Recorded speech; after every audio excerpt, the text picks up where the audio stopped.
This is the first lecture of electrochemistry, and today we'll study about some basics. So look, आप सोचो कि electricity बनाने का, बिजली बनाने का इस दुनिया में कितना तरीका है, यानी कि इंसान को कितना तरीका आता है इलेक्ट्रिसिटी बनाने का. So if you think carefully, हम लोग 3 तरीका जानते हैं. एटलीस्ट हम तो 3 ही तरीका जानते हैं, अगर इससे भी ज़्यादा होता होगा तो. आपका एक तरीका जानते हैं हम लोग जो क्लास 10th में पढ़े थे, इलेक्ट्रोमैग्नेटिक इंडक्शन, EMI. 12th में भी पढ़ोगे आप लोग फिजिक्स में, जब किसी कॉइल के पास मैग्नेट मूव करता है या फिर मतलब कॉइल और मैग्नेट के बीच में रिलेटिव मोशन होता है तो इलेक्ट्रिक करंट इंड्यूस होता है आपका कॉइल में. सेकंड तरीका आपका सोलर सेल्स, सोलर पैनल्स को आप रखते हो सनलाइट में और वो सनलाइट को डायरेक्टली कन्वर्ट कर देता है इलेक्ट्रिसिटी में, which is solid state chemistry. और and it comes under the chapter modern physics. आप मॉडर्न फिजिक्स में पढ़ोगे इसको, फिजिक्स बुक 2 क्लास 12th. और जो थर्ड तरीका है वो है आपका केमिकल्स के मदद से इलेक्ट्रिसिटी बनाना, जो कि होता है बैटरीज में. ठीक है, आपका जो इन्वर्टर वाला बैटरी हो गया उसको लेड एसिड बैटरी है, उसमें है आपका सल्फ्यूरिक एसिड, ठीक है, इलेक्ट्रोलाइट. या फिर आपका जो मोबाइल में बैटरी है लिथियम आयन बैटरी है, तो all this batteries contain chemicals. और उनके अंदर क्या हो रहा है, उनके अंदर इलेक्ट्रोकेमिस्ट्री हो रहा है. सो इलेक्ट्रोकेमिस्ट्री बेसिकली क्या है समझिए. और बाय द वे, सबसे पहली बार जो इलेक्ट्रिसिटी बनाए थे इंसान, वो इलेक्ट्रोकेमिस्ट्री की मदद से बनाए थे. यानी कि पहले इलेक्ट्रोमैग्नेटिक इंडक्शन नहीं आया था यहाँ पे, ना पहले सोलर पैनल्स बना लिए हम लोग. हम लोग सबसे पहले बैटरीज बनाना सीखे, केमिकल एनर्जी को इलेक्ट्रिकल एनर्जी में कन्वर्ट करना सीखे. सो आपको एक यहाँ पे 2 वर्ड का मीनिंग समझ में आना चाहिए, spontaneous reaction and non spontaneous reaction. और प्रोसेस भी बोल सकते हो. जैसे कि अगर एक जिंक रॉड को, तो रॉड है तो सॉलिड स्टेट में, अगर कॉपर सल्फेट के एक्वियस सॉल्यूशन में डाल दिया जाए तो क्या होगा रिएक्शन, आप खुद सोचो. Zinc being more reactive than copper, it will displace copper and will form ZnSO4 plus copper solid. This is a simple displacement reaction for your 10th class, from your 10th class. Now this reaction, since it occurs on its own, आपको करना कुछ नहीं है. आपको एक beaker लेना है, उसमें आप एक्वियस CuSO4 लिए और एक जिंक का रॉड डाल दिए, तो ये रिएक्शन खुद ब खुद होना शुरू हो जाएगा. सो इसको हम लोग बोलते हैं स्पॉन्टेनियस रिएक्शन या फिर spontaneous process. So spontaneous process कहने का मतलब क्या होता है, process which occurs on it's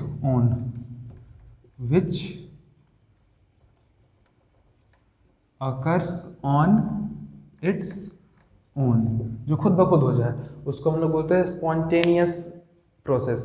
अगर इस मार्कर को हम यहाँ छोड़ दें तो खुद ब खुद ये नीचे गिर जाएगा.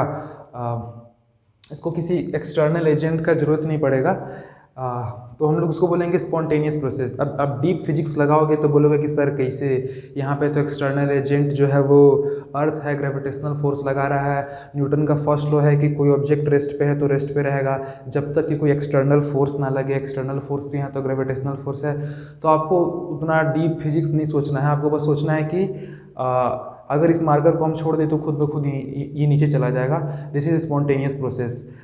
सरप्राइज हम तब होते हैं जब ये नीचे जो मार्कर रखा हुआ है वो खुद ब खुद जंप करके मेरा हाथ में आ जाता, ठीक है, तो हम सरप्राइज होते हैं. तो वो ऐसा कभी होगा नहीं अनलेस मेरे पास कोई मैजिकल पावर आ जाए जिससे कि हम मार्कर पे फोर्स लगा सके. तो हम इंसान जो है वो नॉन कॉन्टैक्ट फोर्स लगाना नहीं जानता है, हम लोग कॉन्टैक्ट फोर्स लगाते हैं, यानी कि चीज़ों को टच करके फोर्स लगाते हैं. We are not super humans. So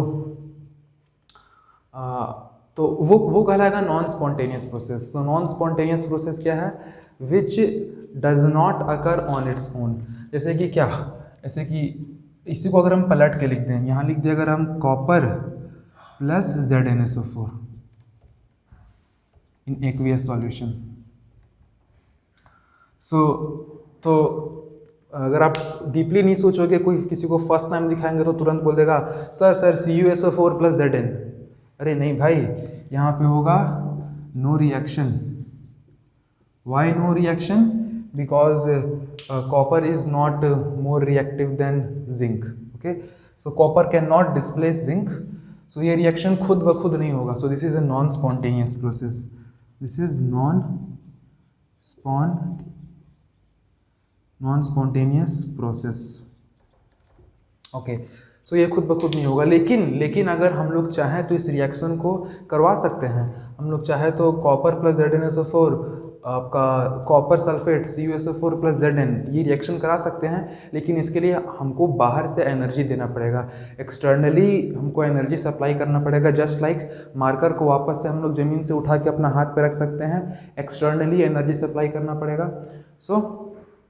so non spontaneous process. Now what is electrochemistry?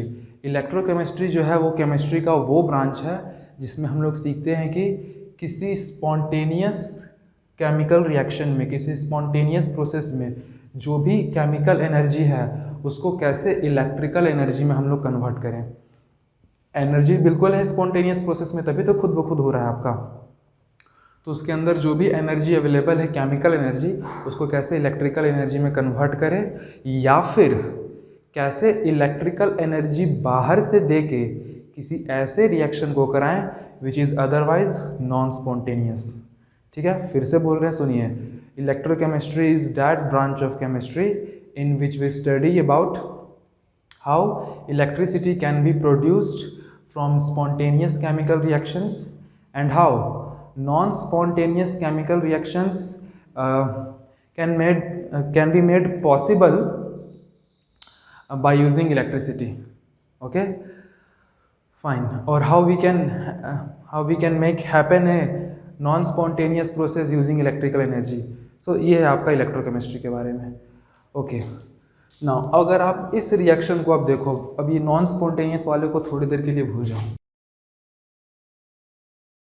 अगर इसको हम तोड़ के लिखें Zn सॉलिड, CuSO4 को लिख सकते हैं हम लोग Cu2 + aqueous + SO4 2 - aqueous। Copper sulphate aqueous solution में अपना कॉपर आयंस और सल्फेट आयंस में डिसोसिएटेड होगा। उसी तरह से ZnSO4 को लिख सकते हैं हम Zinc2 + aqueous और SO4 2 - aqueous और प्लस में copper solid. So if you look carefully, this SO4 2 - is in both sides. That means ये जो SO4 2 - है वो रिएक्शन में पार्टिसिपेट नहीं कर रहा है, वो बस रिएक्शन को देखने आया है। ठीक है, जैसे कि आप स्टेडियम में जाते हो तो आप खुद मैच नहीं खेलने लगते हो, आप मैच देखते हो। ठीक है, तो यानी कि आप स्पेक्टेटर जैसे वहाँ पे होते हो, उसी तरह से यहाँ पे SO4 2 जो है वो इस रिएक्शन में पार्टिसिपेट नहीं कर रहा है, वो स्पेक्टेटर आयंस है। आप उसको कैंसिल कर सकते हो, उसको लिखने का ज़रूरत नहीं है। सो solid zinc and than copper ions Zn2 + aqueous and copper solid. Now look, ये यहाँ पे जिंक है और यहाँ Zinc2+ में कन्वर्ट हो गया। इसका मतलब यहाँ पे क्या हो रहा है, लॉस ऑफ इलेक्ट्रॉन्स या फिर gain of electrons. Zinc is definitely losing 2 electrons, तभी तो जिंक से Zinc2+ में कन्वर्ट हो गया। तो यहाँ पे हो रहा है आपका loss of electrons, 2 electrons to be precise, लेकिन वो लिखने का जरूरत नहीं है। तो लॉस ऑफ इलेक्ट्रॉन्स को हम लोग बोलते हैं ऑक्सीडेशन।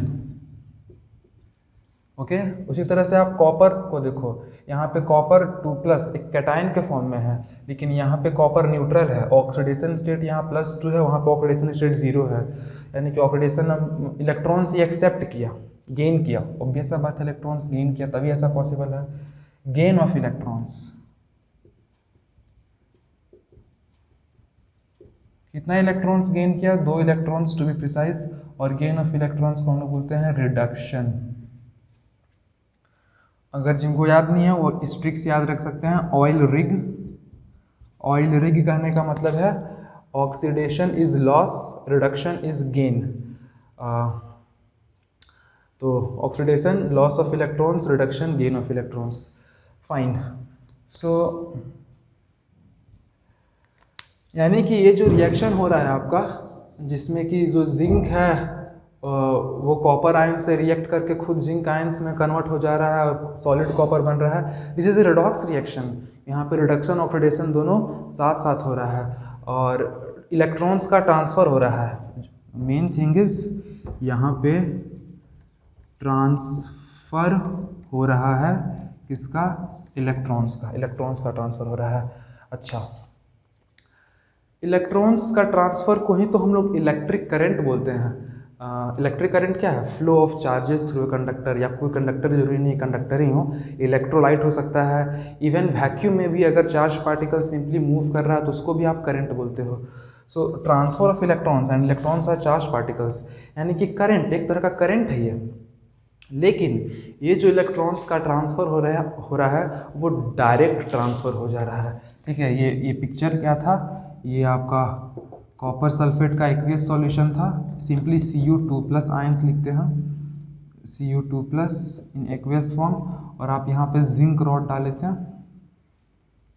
ये जिंक का रॉड है, सॉलिड फॉर्म में है, और जिंक से 2 इलेक्ट्रॉन, ये Cu2+ यहाँ ना लिख के नहीं लिखना चाहिए, ये Cu2+ आयंस है सॉल्यूशन में, और जिंक से क्या हो रहा है आपका, 2 इलेक्ट्रॉन्स निकल के कहाँ पे आ जा रहा है, या फिर एक्चुअली में ऐसा हो रहा है, इलेक्ट्रॉन सॉल्यूशन में नहीं आएगा, ये Cu2+ आयंस जो रॉड के कांटेक्ट में आएगा ना, तो जिंक से 2 इलेक्ट्रॉन ले लेगा, ये Cu2++2 इलेक्ट्रॉन, और आपका कॉपर, सॉलिड कॉपर बन के उस पर जाके डिपॉजिट हो जाएगा। तो यहाँ पे ये कॉपर, सॉलिड कॉपर डिपॉजिट हो जाएगा, थोड़ा सा सॉलिड कॉपर इन, या सॉलिड कॉपर, और जो जिंक एटम 2 इलेक्ट्रॉन लूज़ किया ना, वो यहाँ से जिंक एटम्स निकल के आपका सॉल्यूशन में आ जाएगा, Zinc2+। यानी कि होगा ये कि इस एक्वेस सॉल्यूशन में जिंक आयंस का कॉन्सेंट्रेशन बढ़ना शुरू होगा, कॉपर आयंस का कॉन्सेंट्रेशन घटना शुरू होगा, और इलेक्ट्रॉन्स का ट्रांसफ़र हो रहा है, डायरेक्ट ट्रांसफ़र ऑफ इलेक्ट्रॉन्स। यानी कि करंट मेरा फ्लो हो रहा है इस सॉल्यूशन के अंदर, लेकिन उस इलेक्ट्रिसिटी में जो एनर्जी मौजूद है हम उसको एक भी यूज नहीं कर पा रहे हैं, वो सारा का सारा वेस्ट हो गया। और हम लोग को क्या दिखाई देगा कि जब ये रिएक्शन कंप्लीट हो जाएगा तो ये जो कंटेनर है, ये जो जिंक रॉड है, वो थोड़ा सा गर्म हो जाएगा आपका, क्योंकि एनर्जी को कहीं ना कहीं तो जाना है ना, वो जो केमिकल एनर्जी था उसको किसी न किसी फॉर्म में अपीयर होना है, तो वो थोड़ा कुछ हीट के फॉर्म में अपीयर होगा। तो सारा का सारा यहाँ पे मेरा जो एनर्जी है, केमिकल एनर्जी, वो हीट के फॉर्म में डिसिपेट हो गया। हम चाहते हैं कि इलेक्ट्रॉन्स का ट्रांसफ़र हो लेकिन डायरेक्ट नहीं हो, इस जगह पे ना डायरेक्ट हो गया, यहाँ पे तो डायरेक्ट हो गया, direct transfer of electrons. Direct नहीं हो कहने का मतलब क्या है, किसी वायर के थ्रू हो, और जब किसी वायर के थ्रू होगा तो हम रास्ता में क्या लगा देंगे अपना, उस वायर के रास्ते में एक बल्ब लगा देंगे, तो मेरा बल्ब ग्लो कर जाएगा, क्योंकि बल्ब के फिलामेंट से होते हुए इलेक्ट्रॉन्स फ्लो करेगा, यानी कि करंट फ्लो करेगा। या फिर हम रास्ता में एक मोटर लगा दें या किसी भी तरह का इलेक्ट्रॉनिक डिवाइस लगा दें, तो वो इलेक्ट्रॉनिक डिवाइस फंक्शनल हो जाएगा। सो इन अदर वर्ड्स हम एक बैटरी बना लेंगे। सो व्हाट वी वांट कि जिंक से इलेक्ट्रॉन्स ट्रांसफ़र होकर कॉपर आयंस के पास बिल्कुल जाए, लेकिन डायरेक्टली नहीं जाए, इनडायरेक्टली जाए। और ये जो प्रोसेस है जिंक से इलेक्ट्रॉन्स निकल के कॉपर आयंस के पास जाना, याद रखिएगा ये स्पॉन्टेनियस प्रोसेस है, ये खुद ब खुद हो रहा था ये रिएक्शन। जिंक रॉड को हम लोग कॉपर सल्फेट में डालें, रिएक्शन होना शुरू हो गया, ये स्पॉन्टेनियस रिएक्शन है। ओके, सो सवाल उठता है कि ये जो डायरेक्ट ट्रांसफ़र ऑफ इलेक्ट्रॉन्स था उसको हम लोग इनडायरेक्ट ट्रांसफ़र ऑफ इलेक्ट्रॉन्स में कैसे बदलें, तो हम लोग रिएक्शन को मॉडिफाई कैसे करें। देखिए, हम लोग रिएक्शन को कुछ इस तरह से मॉडिफाई करेंगे। हम लोग अब 1 बीकर लेने के बजाय ना 2 बीकर लेंगे, और एलिमेंट्स क्या क्या इन्वॉल्व है, एक जिंक और एक कॉपर। तो यहाँ पे जो सॉल्यूशन लेंगे वो हम लोग जिंक का सॉल्यूशन लेंगे, जिंक का कोई सॉल्ट लेंगे एक्वस सॉल्यूशन में, ZnSO4 एक्वस सॉल्यूशन, और यहाँ पे जो एक्वस सॉल्यूशन लेंगे वो कॉपर का लेंगे, CuSO4 एक्वस सॉल्यूशन। और जो यहाँ पे रॉड लगाएंगे हम लोग एक, वो रॉड होगा आपका जिंक का, ये जिंक का रॉड है। और यहाँ पे एक रॉड डिप करेंगे इस इलेक्ट्रोलाइट में, और ये रॉड होगा कॉपर का। यानी दोनों ही बीकर में मेरे पास क्या मौजूद है, एक एक रेडॉक्स कपल। रेडॉक्स कपल क्या होता है, किसी एक ही स्पीशीज़ का ऑक्सीडाइज्ड फॉर्म और रिड्यूस्ड फॉर्म दोनों जब साथ साथ हो तो उसको रेडॉक्स कपल बोलते हैं। कपल यानी कि आपका दो होना चाहिए, दोनों होना चाहिए, रेडॉक्स कपल। जैसे कि फर्स्ट वाले बीकर में देखेंगे तो मेरे पास जिंक 2+ आयंस भी है।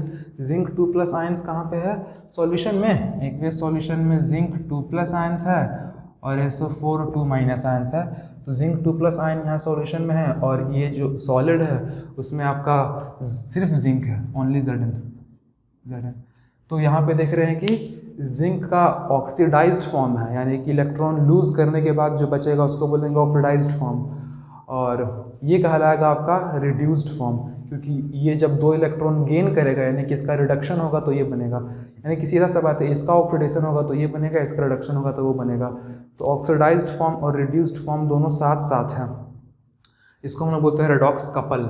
और रिप्रेजेंट ऐसे करना है, पहले आपको दिखाना है हमेशा ऑक्सीडाइज्ड फॉर्म, फिर / रिड्यूस्ड फॉर्म। उसी तरह से यहाँ पे आपका Cu2+ Cu, दिस इज, ये इस बीकर में होगा आपका कॉपर 2+ आयंस और SO4 2- आयंस और सॉलिड कॉपर यहाँ होगा। So this is also redox couple. तो हम लोग जिंक को सेपरेट कर दिए कॉपर आयन से, बिल्कुल सेपरेटेड रहना चाहिए, क्योंकि जिंक रॉड जहाँ कॉपर आयंस के कांटेक्ट में आएगा इलेक्ट्रॉन फिर क्या हो जाएगा, डायरेक्ट ट्रांसफ़र हो जाएगा। हम लोग इलेक्ट्रॉन्स का डायरेक्ट ट्रांसफ़र नहीं होने देना चाहते हैं, तो ये सेपरेशन तो करना ही था कॉपर आयंस का जिंक रॉड से। अब हम लोग क्या करेंगे, इनडायरेक्ट इलेक्ट्रॉन ट्रांसफ़र करने के लिए एक वायर से दोनों को कनेक्ट कर देंगे और रास्ता में लगा देंगे अपना एक वोल्ट मीटर, जो कि हमको रीडिंग देगा कि कितना वोल्ट्स है दोनों इलेक्ट्रोड्स के बीच में। इन अदर वर्ड्स, जो भी बैटरी हम बनाएं उसका क्या सेल पोटेंशियल है, वो कितने वोल्ट का बैटरी है। ठीक है, आप जो भी बैटरी यूज करते हैं उसका कुछ ना कुछ वोल्ट होता है। जो घड़ी में लगता है बैटरी, आपका पेंसिल बैटरी 1.5 वोल्ट्स का होता है। जो इन्वर्टर बैटरी होता है आपका, या फिर कार में लगने वाला बैटरी 12 वोल्ट्स का होता है। ठीक है, तो ये भी मेरे पास एक सेल बना, भले ये भी कंप्लीट नहीं है और इसमें कुछ करना बाकी है। तो हम जानना चाहते हैं कि ये जो सेल बना वो कितने वोल्ट का बना। उसके लिए यहाँ पे हम लोग एक वोल्ट मीटर चलिए लगा दिए हैं, और जो कि जिसमें कि लेट से आपका एक पॉइंटर है, या फिर आप डिजिटल वाला भी लगा सकते हो जो कि रीडिंग देता है, व्हाटएवर। तो हम लोग जब ऐसा कनेक्ट करेंगे ना तो देखेंगे कि जैसे ही कनेक्ट करेंगे इसको, ये रीडिंग देगा लेकिन फिर से जीरो हो जाएगा। बस थोड़े समय के लिए करंट फ्लो होगा और फिर से क्या हो जाएगा, ज़ीरो हो जाएगा। फिर उसके बाद सोचेंगे कि क्यों काम नहीं कर रहा भाई, क्या मेरा वोल्ट मीटर ख़राब हो गया। तो चलो वोल्ट मीटर हटाओ, उसके जगह पे एक बल्ब लगा के देखते हैं, देखेंगे जहाँ बल्ब ग्लो नहीं कर रहा है। या फिर शुरू में अगर आप एक बल्ब लगाओगे, LED लगाई ज़्यादा अच्छा रहेगा, क्योंकि LED कम पावर लेता है। तो हो सकता है शुरू में LED हल्का सा ग्लो करे, फिर ग्लो ना करे, ग्लो करना बंद कर दे। यानी कि मेरा ऑब्जर्वेशन ये हुआ कि शुरू में करंट फ्लो हुआ हल्का सा, फिर करंट क्या हो गया अचानक से, फिर करंट ज़ीरो हो गया, फिर करंट नहीं फ्लो हो रहा। ओके, तो हम लोग सोचेंगे क्या हुआ यार, बैटरी काम क्यों नहीं कर रहा है, कुछ गड़बड़ है क्या। तो जी हाँ, बिल्कुल गड़बड़ है, कमी है यहाँ पे। अभी किस चीज़ का कमी है, क्योंकि एक तो आप देखो पहले सर्किट पूरा नहीं है। ठीक है, हम लोग को पता है करंट फ्लो होने के लिए आपका सर्किट आपका एक पूरा होना चाहिए, यहाँ पे एक सर्किट पूरा नहीं है। एटलीस्ट डायरेक्ट करंट फ्लो होने के लिए तो सर्किट पूरा ही होना ही चाहिए। अगर आप AC करंट फ्लो करा रहे हो, अल्टरनेटिंग करंट, तो वो सर्किट पूरा नहीं भी रहेगा तो भी वो करंट फ्लो होते रहता है। लेकिन यहाँ पे तो सर्किट पूरा नहीं है। दूसरा एक और प्रॉब्लम क्या है ना, मेजर प्रॉब्लम, दूसरा प्रॉब्लम समझना ज़्यादा जरूरी है, समझिए। लुक, जिंक इलेक्ट्रोड पे क्या हो रहा है, जिंक इलेक्ट्रोड पे हो रहा है कि जो जिंक है सॉलिड फॉर्म में है, वो 2 इलेक्ट्रॉन लूज करके क्या बना रहा है, zinc ions in aqueous form, ये 2 इलेक्ट्रॉन्स लूज किया। तो वो जो 2 इलेक्ट्रॉन है ना, ये जिंक आयन आ जाएगा आपका इस सॉल्यूशन में। ये जो सॉलिड जिंक कहने का मतलब जिंक का एक एटम जो इस रॉड में है वो जिंक आयन में कन्वर्ट हुआ, जिंक आयन आ जाएगा आपका सॉल्यूशन में, और जो 2 इलेक्ट्रॉन्स है वो इसी रॉड में रहेगा, और इस रॉड में इस वायर के थ्रू इलेक्ट्रॉन्स उस तरफ फ्लो करना शुरू करेगा। ठीक है, इलेक्ट्रॉन्स उस तरफ फ्लो करना शुरू करेगा, मतलब करंट जो है उसके अपोजिट होगा। ये आई करंट का डायरेक्शन, करंट का डायरेक्शन, करंट का डायरेक्शन हमेशा इलेक्ट्रॉन्स के फ्लो के अपोजिट होता है। खैर, इलेक्ट्रॉन्स इधर आएगा, इधर आएगा, इधर यहाँ पे आ गया कॉपर इलेक्ट्रोड के पास। अब वहाँ पे क्या हो रहा है, वहाँ पे मेरे पास कॉपर 2+ आयंस है।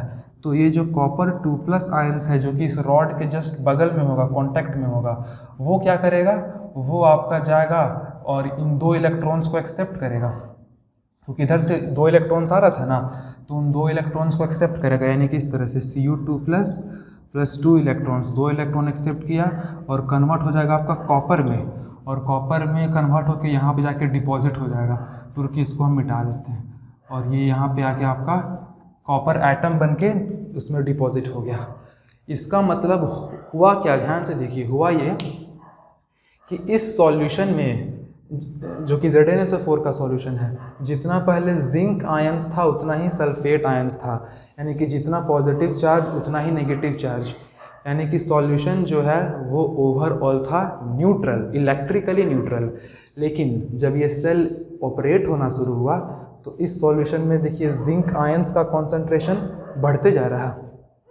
सो इस सॉल्यूशन में जिंक आयंस का कॉन्सेंट्रेशन बढ़ जाने के कारण, जिंक आयंस का अमाउंट बढ़ जाने के कारण अब ये इलेक्ट्रिकली न्यूट्रल नहीं रहेगा, अब इस सॉल्यूशन पे पॉजिटिव चार्ज आ जाएगा, ये सॉल्यूशन पॉजिटिवली चार्ज हो गया। उसी तरह से आपका पहले इस सॉल्यूशन में Cu2+ आयंस और SO4 आयंस दोनों इक्वल अमाउंट में था, लेकिन जब उधर से 2 इलेक्ट्रॉन आया तो उस 2 इलेक्ट्रॉन को एक्सेप्ट करके कॉपर आयंस जो है वो सॉलिड कॉपर में कन्वर्ट होके रॉड पे डिपॉजिट हो गया। रिजल्ट ये हुआ कि कॉपर आयंस का सॉल्यूशन में कमी हो गया, यानी कि पॉजिटिव आयंस का कमी हो गया, लेकिन नेगेटिव आयंस तो उतना ही जितना पहले था, यानी कि अब नेगेटिव आयंस ज़्यादा है पॉजिटिव आयंस के मुकाबले। तो ये पूरा सॉल्यूशन जो यहाँ पे है वो एक्वायर कर लेगा नेगेटिव चार्ज। तो हुआ क्या, ये सॉल्यूशन एक्वायर कर लिया पॉजिटिव चार्ज, ये सॉल्यूशन एक्वायर कर लिया नेगेटिव चार्ज। इसका मतलब ये है कि थोड़े समय के बाद, यानी कि शुरू में तो कुछ इलेक्ट्रॉन्स ठीक है इधर से उधर ट्रांसफ़र हो गया, लेकिन थोड़े समय के बाद फर्दर इलेक्ट्रॉन्स को उधर जाने से ये सॉल्यूशन रोकेगा। क्यों रोकेगा, क्योंकि ये सॉल्यूशन पॉजिटिवली चार्ज हो गया है, तो इन इलेक्ट्रॉन्स को अभी अपनी तरफ अट्रैक्ट करेगा, उधर नहीं जाने देगा। उसी तरह से ये सॉल्यूशन जो है वो अब नेगेटिवली चार्ज हो गया है, यानी कि जो आने वाला इलेक्ट्रॉन्स है, इनकमिंग इलेक्ट्रॉन्स है, उसको रिपेल करेगा, आने ही नहीं देगा, तो इलेक्ट्रॉन्स का मूवमेंट रुक जाएगा, तो आपका करंट फ्लो करना बंद कर देगा। यानी कि हमको कोई ऐसा सिस्टम चाहिए, हमको एक ऐसा मैकेनिज़्म चाहिए जो कि इन दोनों एक्वियस सॉल्यूशन को हमेशा क्या बना के रखे, न्यूट्रल बना के रखे। ठीक है, तो उसके लिए हम लोग क्या करते हैं, हम लोग इन दोनों ही बीकर्स को कनेक्ट करते हैं एक सॉल्ट ब्रिज से। एक ब्रिज यहाँ वर्ड क्यों आ रहा है, क्योंकि वो कनेक्ट करने का काम कर रहा है, और सॉल्ट इसलिए बोल रहे हैं हम लोग क्योंकि इसके अंदर सॉल्ट रहता है, इसलिए। तो this is salt bridge.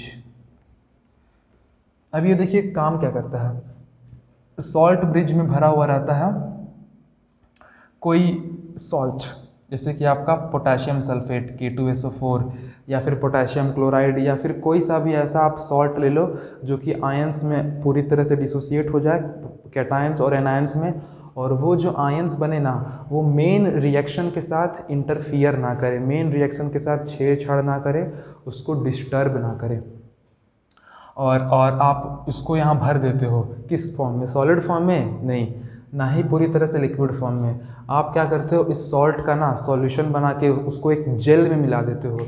Jail का नाम है आपका एगार जेल, एगार पेस्ट। तो आपका जेल होता है और इसके अंदर जेल भरा हुआ रहता है। और ऐसा क्यों, क्योंकि अगर लिक्विड भर देंगे तो लिक्विड तो नीचे गिर जाएगा, और सॉलिड भर देंगे तो सॉलिड फॉर्म में आपका आयंस जो है वो मोबाइल ही नहीं है। सॉलिड पोटेशियम सल्फेट या सॉलिड नमक NaCl से थोड़ी जो ना करंट फ्लो होता है। तो उस केस में हम लोग क्या करते हैं, ना तो पूरी तरह से सॉलिड लेते हैं ना पूरी तरह से लिक्विड लेते हैं, हम लोग बीच का रास्ता अपनाते हैं, हम लोग उसको जेली के फॉर्म में लेते हैं। और जेली नीचे गिर ना जाए उसके लिए यहाँ पे आपको दोनों ओपनिंग्स पे कॉटन प्लग लगा देना है। ये क्या है, कॉटन प्लग। ये जो कॉटन प्लग है वो आयंस का मूवमेंट को नहीं रोकेगा। अब देखिए ये सॉल्ट ब्रिज करेगा क्या, देखिएगा कि जैसे जैसे रिएक्शन हो रहा है तो वैसे वैसे इस सॉल्यूशन में क्या हो रहा था, इस जगह पे आपका जिंक आयंस का कॉन्सेंट्रेशन बढ़ते आ रहा था, यानी कि पॉजिटिव आयंस का कॉन्सेंट्रेशन बढ़ते आ रहा था। तो ये पोटेशियम सल्फेट टूट जाएगा किस में, सोच के देखो, K2SO4 को अगर आप अपना आयंस में तोड़ते हो तो ये टूटेगा आपका K+, यानी पोटेशियम आयंस K+, दो ठो K+ क्यों, क्योंकि दो पोटेशियम आयंस है, और प्लस में SO4 2 माइनस आयंस। तो SO4 2 माइनस आयंस इधर से मूव करके इधर आएगा, सॉल्ट ब्रिज से मतलब इस वाले बीकर की तरफ आएगा, क्योंकि जितना पॉजिटिव चार्ज आपका बढ़ेगा उतना इधर से नेगेटिव चार्ज आएगा, ताकि पॉजिटिव नेगेटिव बराबर रहे और ये सॉल्यूशन क्या रहे आपका, न्यूट्रल बना हुआ रहे। उसी तरह से यहाँ पे क्या हो रहा था, यहाँ पे कॉपर आयंस सॉल्यूशन में से जाते जा रहा था इस कॉपर रॉड पे, तो कॉपर आयंस का कमी हो रहा है, पॉजिटिव आयंस का कमी हो रहा है। तो इसमें जो पॉजिटिव आयंस है यानी कि पोटेशियम आयंस, तो पोटेशियम आयंस निकल के आएगा। एक और लिख देते हैं, क्योंकि एक SO4 2 माइनस को दो ठो पोटेशियम आयंस चाहिए होगा चार्ज बैलेंस करने के लिए, और रिज़ल्ट यहाँ पे भी यही होगा कि जो सॉल्यूशन है वो न्यूट्रल बना हुआ रहेगा, और ये सर्किट भी कंप्लीट कर दिया। तो जैसे ही हम लोग सॉल्ट ब्रिज डालेंगे ना, देखेंगे कि हम लोग का अब ये वोल्टमीटर कंटिन्यू रीडिंग देते रहेगा, और या चाहे वहाँ पे आप एक छोटा सा बल्ब लगाओगे जो कम वोल्ट पे जल जाए तो वो भी देखेंगे आपका कंटिन्यू ग्लो कर रहा है, यानी कि मेरा करंट फ्लो हो रहा है। सो हम लोग एक अब वर्किंग बैटरी बना लिए। ओके, सो इस बैटरी में आपका करंट कैसे कैसे फ्लो हो रहा है समझिएगा। ये जो सॉलिड पार्ट है, ठीक है, सॉलिड पार्ट में जो इलेक्ट्रिक करंट फ्लो हो रहा है वो इलेक्ट्रॉन्स का मूवमेंट के कारण फ्लो हो रहा है। इलेक्ट्रॉन्स किस तरफ फ्लो कर रहा है, जिंक से कॉपर की तरफ, और करंट कैसे फ्लो कर रहा है, कॉपर से जिंक की तरफ। और अगर सॉलिड पार्ट को छोड़ के अगर हम अंदर में देखें इलेक्ट्रोड्स में, यहाँ पे सॉल्यूशन सॉल्ट ब्रिज के अंदर, फिर यहाँ पे इस सॉल्यूशन में, तो यहाँ पे करंट इलेक्ट्रॉन्स के फ्लो के कारण नहीं है, यहाँ पे जो करंट है वो आयंस के फ्लो के कारण है। आयंस भी तो चार्ज पार्टिकल्स ही है ना, बस चार्ज पार्टिकल्स फ्लो करते रहना चाहिए, we will get an electric current.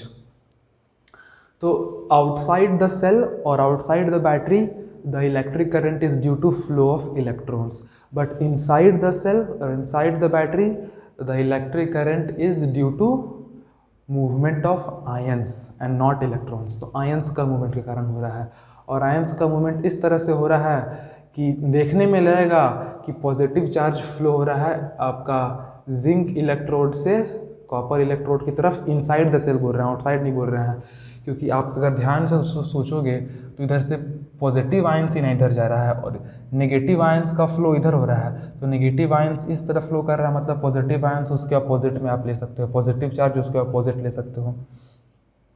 तो कुछ इस तरह से, तो देखिए करंट आपका कितना मस्त सर्किट बन गया। ये इधर से पॉजिटिव चार्ज ऐसे फ्लो हुआ, करंट मतलब फ्लो ऑफ पॉजिटिव चार्ज, जो कि रियलिटी में यहाँ पे नहीं है, रियलिटी में इलेक्ट्रॉन्स है, और फिर यहाँ से इस तरह से। So this is how this cell works. इस सेल का एक स्पेशल नाम है, इसको हम लोग बोलते हैं डैनियल सेल, ठीक है, यहाँ लिख दे रहे हैं डैनियल सेल, स्पेलिंग सही हो I hope, DANIELL, Daniell cell. Okay, अब ये जो डैनियल सेल है ये एक तरह का गैल्वेनिक सेल है। अब यहाँ पे कुछ डेफिनेशन बताना पड़ेगा मेरे को। तो सबसे पहला डेफिनेशन है कि इलेक्ट्रोकेमिकल सेल किसको बोलते हैं, लुक, इलेक्ट्रोकेमिकल सेल।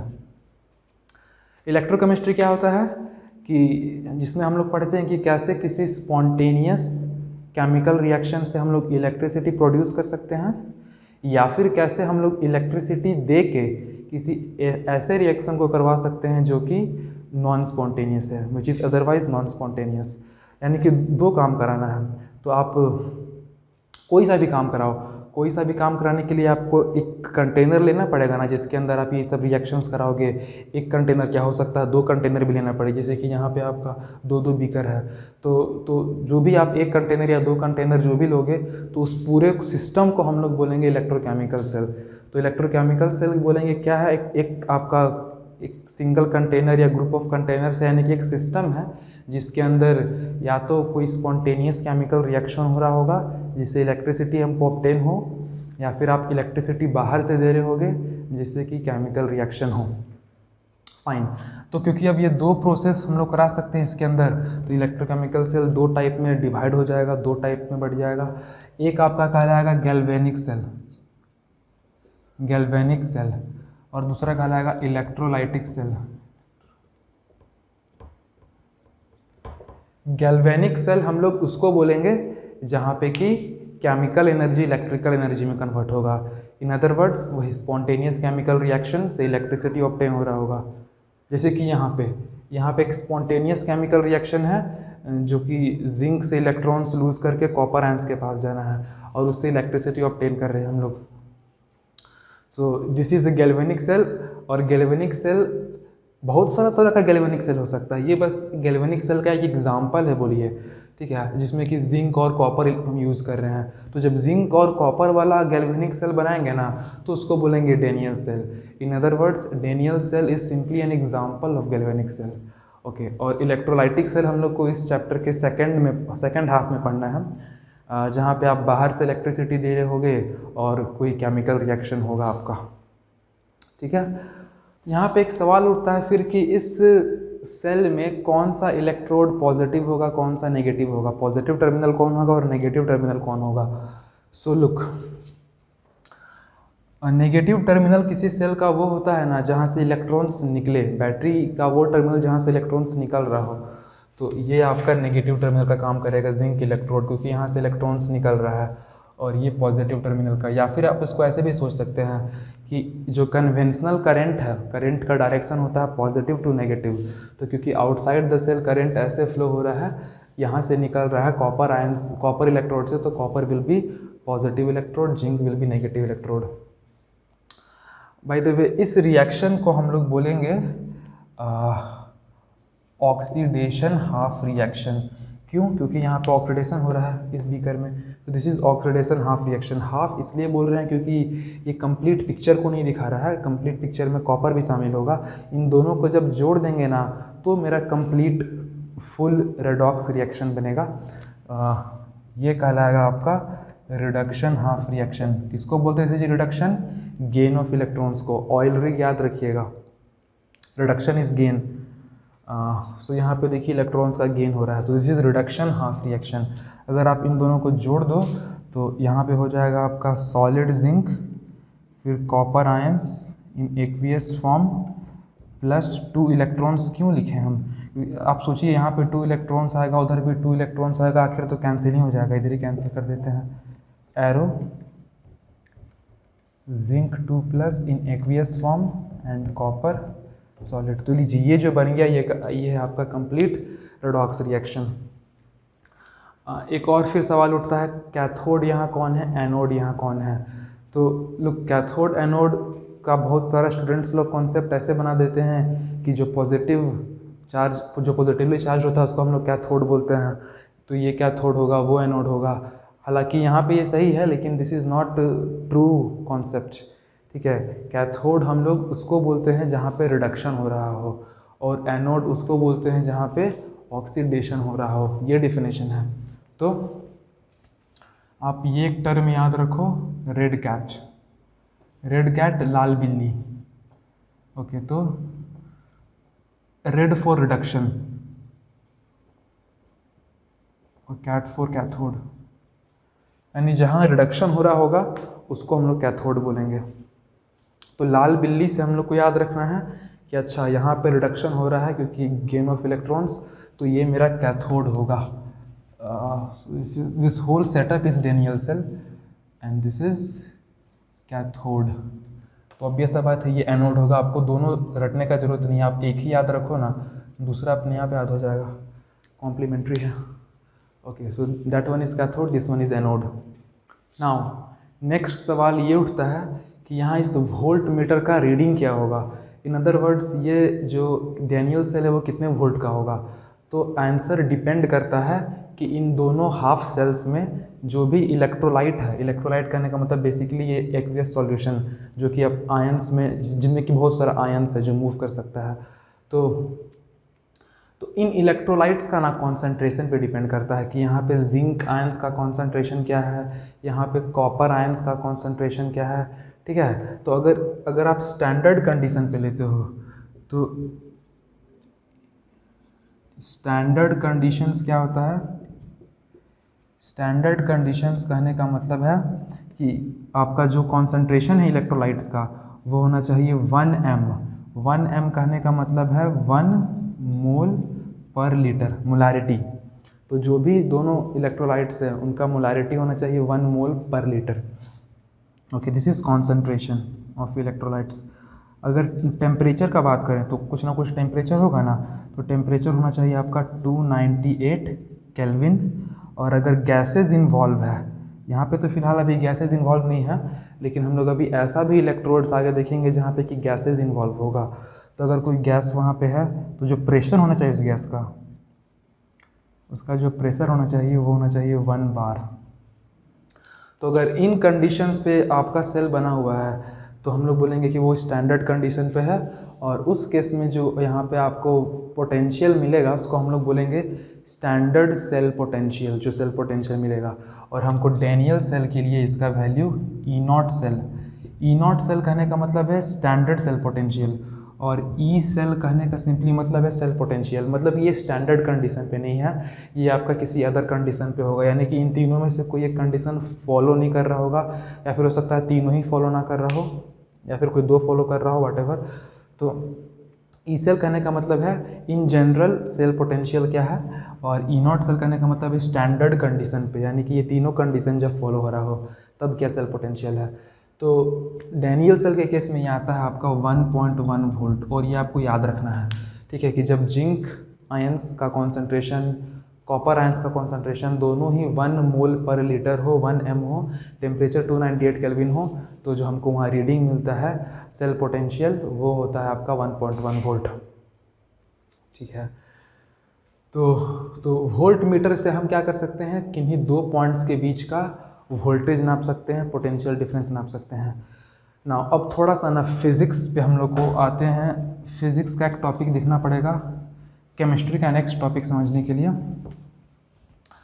वो ये है कि पोटेंशियल डिफरेंस से एक्चुअली में क्या समझते हैं आप, और absolute potential at A point से आप एक्चुअली में क्या समझते हैं। लुक, जो प्रोजेक्ट बनाने वाला बैटरी होता है, जिससे आप लोग अपना स्कूल में प्रोजेक्ट बनाते हैं, मोटर चलाते हैं या फिर बल्ब जलाते हैं, वो जनरली 9 वोल्ट का होता है। एक पॉजिटिव टर्मिनल वहाँ भी होता है, एक नेगेटिव टर्मिनल वहाँ भी होता है। तो ये लेट से 9 वोल्ट का एक सेल है, 9 वोल्ट सेल बोलना सही रहेगा ना कि बैटरी, 9 वोल्ट का एक सेल है।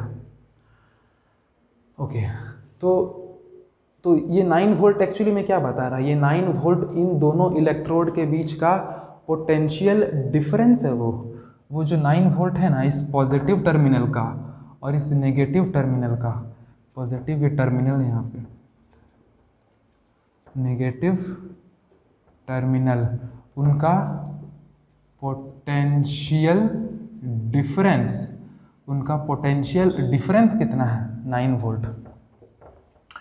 एग्जैक्ट वैल्यू क्या है किसी एक टर्मिनल पे पोटेंशियल का, यानी एब्सोल्यूट वैल्यू, वो हम लोग को नहीं पता है। ठीक है, अगर सिर्फ ये पूछा जाए आपसे कि नहीं हमको बताओ कि ये जो पॉजिटिव टर्मिनल है उस जगह पे सिर्फ इलेक्ट्रिक पोटेंशियल का वैल्यू कितना है, या फिर ये जो सिर्फ नेगेटिव टर्मिनल है उस जगह पे इलेक्ट्रिक पोटेंशियल का वैल्यू कितना है, तो हम लोग कैसे बताएंगे।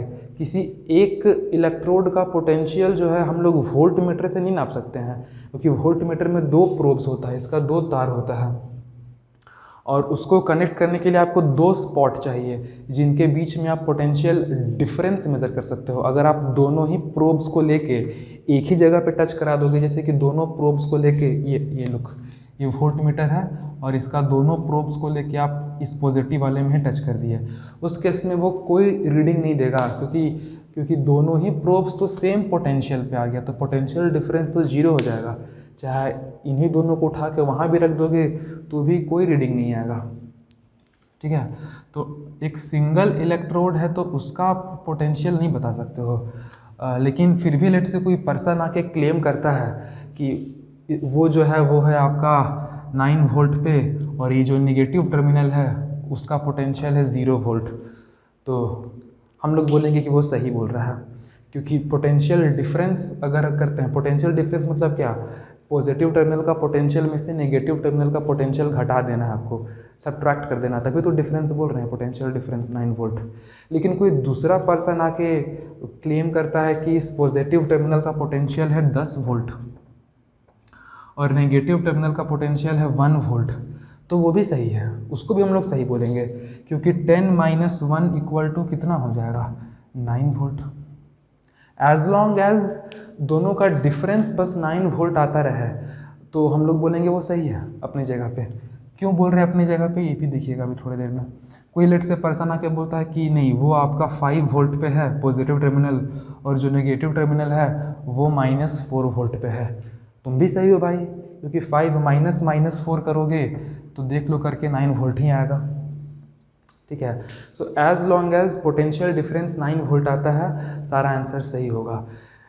ऐसा इसलिए हो रहा है क्योंकि किसी एक पॉइंट पे पोटेंशियल का एग्जैक्ट वैल्यू या फिर बोलना चाहिए एब्सोल्यूट वैल्यू क्या है, ये डिपेंड करता है कि आप किसके रिस्पेक्ट में उसको मेज़र कर रहे हो, अपना रेफरेंस पॉइंट कहाँ पे लिए हो। जैसे कि एग्जांपल से समझिए, डिस्टेंस का एग्जांपल से समझिए।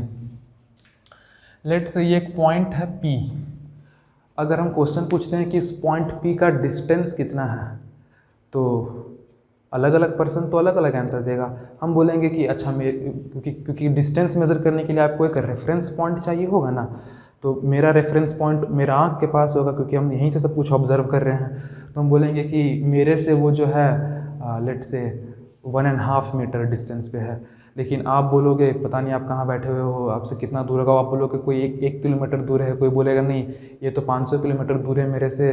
तो डिपेंड करता है ऑब्जर्वर पे, ऑब्जर्व कौन कर रहा है उसको, ठीक है। मेरा आंसर उस पॉइंट P का डिस्टेंस है 1.5 मीटर, आपका हो सकता है आंसर किलोमीटर्स में हो, यानी कि थाउजेंड्स ऑफ मीटर्स। अच्छा, इसी तरह से एक दूसरा पॉइंट है Q, दूसरा पॉइंट है Q, उसके लिए फिर से पॉइंट Q का डिस्टेंस मेरे से हो सकता है कुछ अलग, लेट से 2 मीटर हो, आपसे कुछ पॉइंट Q का कुछ अलग डिस्टेंस होगा। तो डिफरेंट ऑब्जर्वर्स के लिए डिपेंडिंग ऑन कि वो किस जगह से मेज़र कर रहे हैं, उनका रेफरेंस पॉइंट कहाँ पे है, पॉइंट P का जो डिस्टेंस है और पॉइंट Q का जो डिस्टेंस है वो डिफरेंट ऑब्जर्वर्स के लिए डिफरेंट होगा। लेकिन एक चीज़ जिस पे कि सारे ऑब्जर्वर्स वैरी नहीं अग्री करेंगे, सारे ऑब्जर्वर्स एक चीज़ पे मानेंगे कि हाँ ये बात सही है, वो है पॉइंट P से पॉइंट Q का डिस्टेंस, यानी कि दोनों के बीच का डिफरेंस हम लोग बोल सकते हैं सिंपली डिस्टेंस का डिफरेंस, ठीक है। आप इसको वेक्टर के पॉइंट ऑफ व्यू से समझिए। एक लेट से ओरिजिन यहाँ पे है और this is position vector of point P R1, this is position vector of point Q R2 and this is the displacement vector from P to Q, जो कि पॉइंट P से Q का distance बताएगा। अगर मैग्नीट्यूड निकालेंगे तो ये vector होगा R2 - R1। ये खुद को समझाते रहना आप लोग कि R2 - R1 कैसे हो रहा है, दिस इज़ फ्रॉम फिजिक्स, तो हम यहाँ डिटेल में नहीं जा रहे हैं। तो अगेन अगर ओरिजिन को यहाँ से उठा के हम यहाँ शिफ्ट कर दें तो R1 R2 चेंज होगा, लेकिन ये वाला वेक्टर चेंज नहीं होगा, R2 - R1 उतना ही रहेगा, ठीक है। तो सारा ऑब्जर्वर बोलेंगे अपने अपने जगह पे क्या है, सही है। उसी तरह से यहाँ पे आपका कि सारा ऑब्जर्वर अपने अपने जगग पे सही है, कोई 9 वोल्ट बोल रहा है और 0 वोल्ट बोल रहा है तो वो भी सही है, कोई 10 वोल्ट बोल रहा है और 1 वोल्ट बोल रहा है वो भी सही है, कोई 5 वोल्ट और -4 वोल्ट बोल रहा है वो भी सही है। क्यों सही है तीनों? क्योंकि तीनों ही केस में डिफरेंस कितना आ रहा है आपका, 9 वोल्ट आ रहा है। ओके, सो नेक्स्ट टॉपिक जो हम लोग को पढ़ना है वो इलेक्ट्रोड पोटेंशियल के बारे में पढ़ना है। इलेक्ट्रोड पोटेंशियल क्या है? ये जो लिखे हैं आपका, ये सेल पोटेंशियल है या फिर स्टैंडर्ड सेल पोटेंशियल है 1.1 वोल्ट। इलेक्ट्रोड पोटेंशियल कहने का मतलब है हम सिर्फ एक इलेक्ट्रोड पे जानना चाहते हैं क्या पोटेंशियल होगा। तो वंस अगेन, आप किसी भी एक इलेक्ट्रोड पे पोटेंशियल निकालना चाहते हो तो आप मेज़र कैसे करोगे? मेज़र करने के लिए आपको कोई रेफरेंस चाहिए होगा। अगर हम डिस्टेंस का बात कर रहे हैं या पोजीशन का बात कर रहे हैं तो वो जो रेफरेंस है वो रेफरेंस पॉइंट होता है कि आपको एक रेफरेंस पॉइंट चुनना पड़ेगा। उसी तरह से अगर आप सिर्फ एक इलेक्ट्रोड का पोटेंशियल निकालना चाहते हैं तो आपको एक रेफरेंस इलेक्ट्रोड चुनना पड़ेगा, क्योंकि ये एक इलेक्ट्रोड है तो ऑब्वियस बात है सामने भी आप इलेक्ट्रोड रखोगे, क्योंकि एक इलेक्ट्रोड और दूसरे इलेक्ट्रोड के बीच में आप पोटेंशियल डिफरेंस निकालते हो। तो आपको कोई ना कोई एक रेफरेंस इलेक्ट्रोड सेलेक्ट करना पड़ेगा और उस रेफरेंस पॉइंट को आप दे दोगे 0।